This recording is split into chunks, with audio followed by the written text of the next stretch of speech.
This is a good fish. That's a good fish. There we go. There's a snapper. Nice. Still in that, mate? Oh, yeah.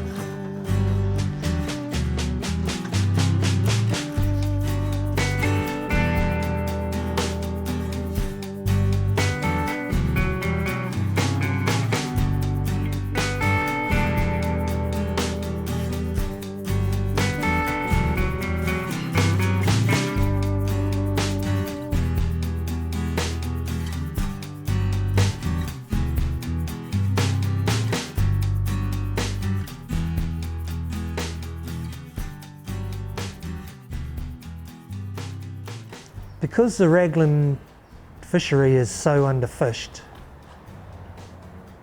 there is always a chance to get out there and get that big one.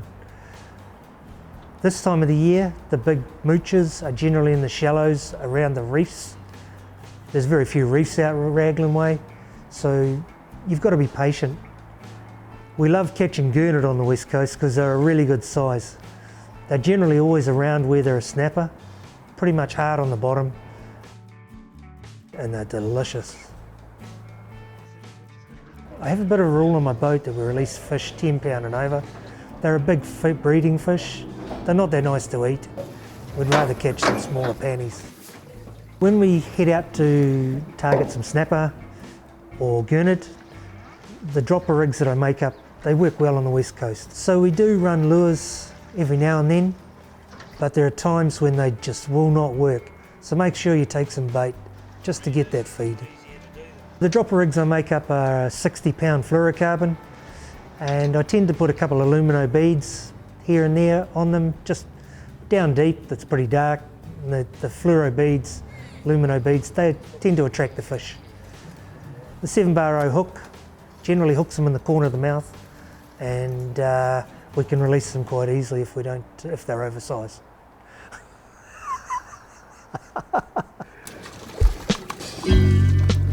Because the west coast is such a flat area, there's very little fowl, there's very little structure out around there. It's quite hard to find a spot that actually works time after time.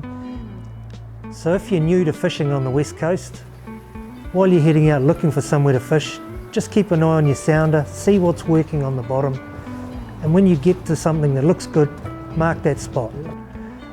When you go fishing next time, you might cross another spot and that looks good there, so you'll fish that. So you mark those spots, and over a period of time, you build up a library of what works and when it works.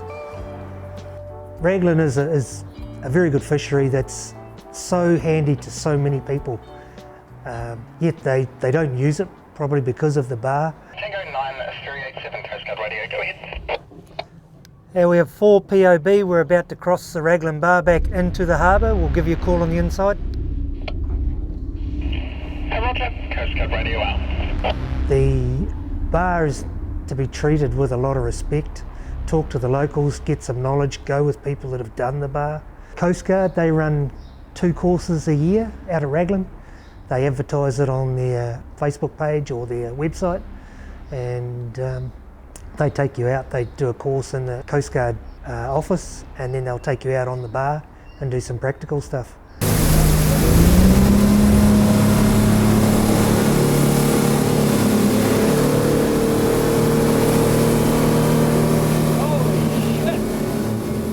When you plan a trip out to Raglan, you're best to get onto a couple of really good forecasts and advisory websites.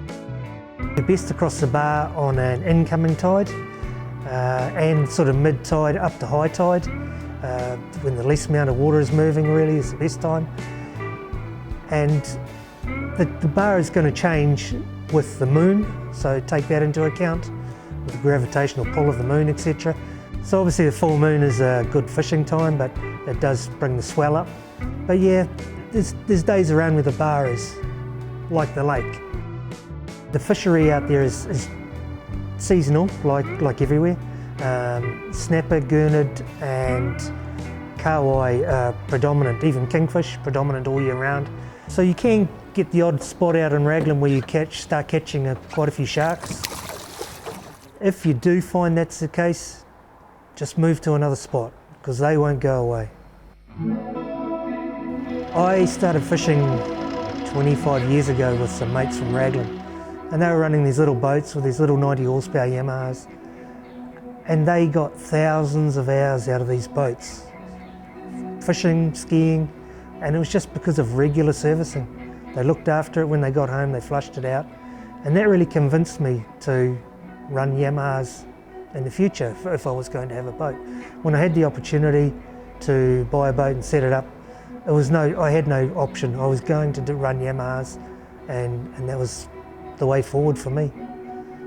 My history with Rollos, I've always had very good service from them. So I've bought 2 boats off them and had them both powered with Yamaha motors. Very, very happy with the boats I've bought, the Senators, and even more so with the motors and the reliability of the motors that I've had. Looking after your motor and your boat obviously gives you the reliability that you want out of it while you're out at sea. And having your motor serviced regularly, depending on the hours you do, but at least once a year, even if you only do 10 hours a year, you don't know what's going on as that motor is sitting. You don't want the impeller blades to go hard, so get it serviced at least once a year and you know it's going to be reliable. If you're doing a lot of hours, then service it as it comes up on your service reminder. For you guys that fish the Gulf and the East Coast, and you find the easterlies are really getting you down, you know Raglan's going to be cranking. It's going to be a great place to get out. It's going to be calm and you're going to have a great time. So my best advice is before coming to fish out at Raglan, do a Coast Guard bar crossing course. They run a couple of courses a year. It gives you all the information you need, a small amount of practical experience, and it'll give you confidence, which when you cross the bar, you'll enjoy your fishing a lot more. Over Mike Tango 9387. Good afternoon, this is Coast Guard Radio. Go ahead, please. Yeah, good afternoon Coast Guard. We're safely back inside the Raglan Harbour. Thanks for your watch today. That's all received. You have a very good afternoon. Coast Guard Radio out.